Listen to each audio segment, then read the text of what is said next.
কিছু কান্নার শব্দ করে না, মাটির নিচে চাপা থাকে, বাতাসে ভেসে আসে না, তবু বুকের ভেতর ভারী হয়ে বসে।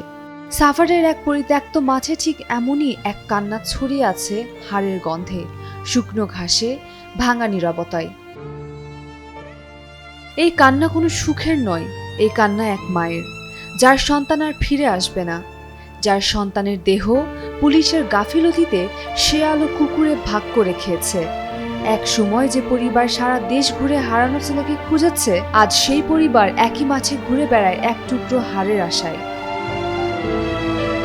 শেলের হাতানে খাওয়াই দিছে আমার ফুলার, আমার কষ্ট এটা, আমার এতিম সন্তান, আমি ভিক্ষা মেঘা ভাত খাই, আমি কিস্তির উপরে টাকা আমার ফুলারা গাড়ি কিনে দিয়েছে, আমার ফুলারা মায়েরা জঙ্গল পালায়া আমার ফুলারা শেলের হাতানে খাওয়াই যায়, আমি ওনার কাছে বসে যাই। সাভারের বেরুলিয়া এলাকার আমিন মডেল টাউনের একটি নির্জন প্লট। কয়েকদিন ধরে জায়গাটি সাক্ষী হয়েছে এক ভয়ঙ্কর সত্যের। ছড়িয়ে ছিটিয়ে থাকা হাড়, মাথার খুলি, ছেঁড়া কাপড়। পরিবার নিজেরাই কুকুর শিয়ালের মুখ থেকে কুড়িয়ে নিচ্ছে সেসব।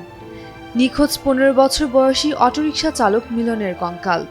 স্যারে বলছে কয় এরম বিষয়, তোমরা যদি স্যার বন্ধুতা হ্যাঁ তাহলে তোমরা এই নাম উল্লেখ করে দাও। আমরা ওই স্যার অনেক কারে নাম উল্লেখ করে দিয়াম, মার সন্তান আমরা কালি করবো না জানি না বুঝিস। 3 মাস আগে মিলন নিখোঁজ হয়েছিল। পরিবার আশুলিয়া থানায় সাধারণ ডায়েরি করেছিল। আশা ছিল কেউ শুনবে, কেউ খুঁজবে, কিন্তু শুরু থেকে দায়িত্বহীনতা ও উদাসীনতা দেখানো হয়েছিল। তদন্ত না করে, খোঁজ না নিয়ে পরিবারকে দেশের নানা প্রান্তে পাঠানো হয়েছিল। বলা হয়েছিল মিলন বেঁচে আছে, এমনকি অপবাদও দেয়া হয়েছিল রিকশা বিক্রি করে মেয়ে নিয়ে ঘুরছে। যাইয়া কইছি স্যার মিলন তো পাই না, আর ঘরে মাহবুব স্যারে কইছে যে তোমরা চিন্তা করো না, মিলন দেহগা রস্তমপুরের এই দুলালিরে লইয়া বাইকে গেছে। এই গড়িমসিতে সময় কেটেছে, আর সে সময়ে নির্জন জায়গায় পড়ে থাকা মিলনের নিথর দেহ ছিঁড়ে খেয়েছে শেয়াল ও কুকুর। প্রতিদিন সকাল হলে পরিবার আবার আসে মাঠে। সূর্য ওঠে, কুয়াশা কাটে, আর মা যদি এক টুকরো হাড় পান তা বুকে চেপে ধরেন। চোখে জল নেই, শুধু শূন্যতা। থানায় ফোন দেওয়া হয়েছে যে স্যার আপনারা তো বললেন যে মেয়ে নিয়ে বাইকে গেছে, এটা হেডা এতদিন পার করে দিয়েছেন 2 মাস, তাই এখন যে ছেলেটার মরা দেহ উদ্ধার করা হইলো, তাহলে মেয়ে নিয়ে বাইকে গেল কোথায়? তাহলে এই বিষয়ে আপনারা একটু দেখেন। পরে ওনারা আসছে। অভিযোগ আছে, যখন মিলনকে জীবিত উদ্ধারের সম্ভাবনা ছিল তখন দায়িত্বপ্রাপ্ত কর্মকর্তা গুরুত্ব দেননি, কোনো কার্যকর তদন্ত হয়নি। হ্যালো, তদন্তে গাফিলতি? হ্যাঁ, আপনার কঙ্কাল উদ্ধারের তদন্তে গাফিলতি বলে তারা মামলায় এজার নেমে একজন আসামি ছিল, আসামি অ্যারেস্ট করে চালান দিছি। তদন্তে গাফিলতির কি আছে?